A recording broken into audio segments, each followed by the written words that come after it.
Centuries, the Holy Roman Emperor was a Habsburg. There are some exceptions to this, like Charles VII, but by and large they were all Habsburgs. However, there was a time that anybody could really be elected the Holy Roman Emperor. The history of the elections are a little bit sketchy, but I can run down some of the important bits, like in 1125 Henry V died, ending over a century of Salian dynasty rule, and the nobility elected Lothair to be the new emperor. But by the 14th century, we know who these electors are, so we can start becoming a bit more specific. The Golden Bull of 1356 names the archbishoprics of Mainz, Cologne and Trier, and secular rulers of Bohemia, Palatine, Brandenburg and Saxony as the electors. That's 7 electors in total, but this changed over time. For instance, by the 18th century, states like Hanover and Bavaria were involved as well.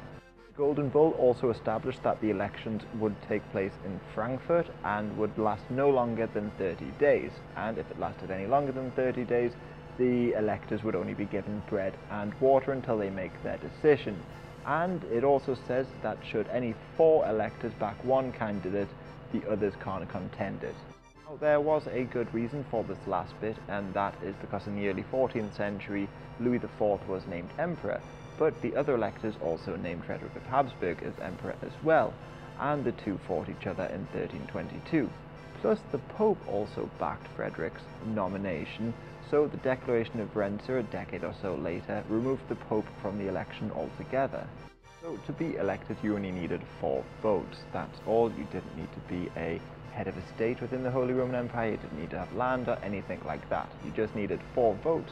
And one way to secure these votes was by bribing people.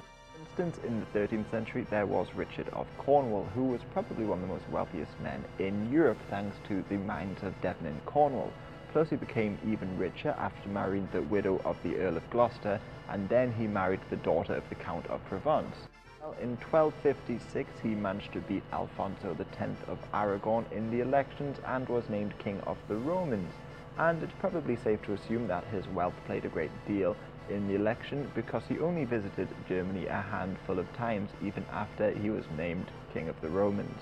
And the election of 1519 is also particularly interesting because this is the election that united Spain with the Holy Roman Empire under Charles V to create one of the most powerful empires probably in world history. But 2 other kings contended with Charles during this election.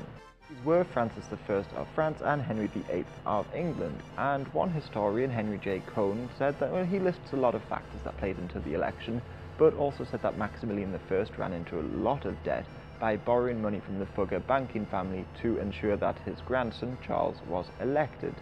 Now, the amount he borrowed is disputed, but it's said to be just under £1,000,000. Now, for all of you alternative history fans out there, had the election gone differently, Francis I could have united France with Germany in the old Frankish Empire, and Henry VIII, who was still Catholic then, may well have remained so.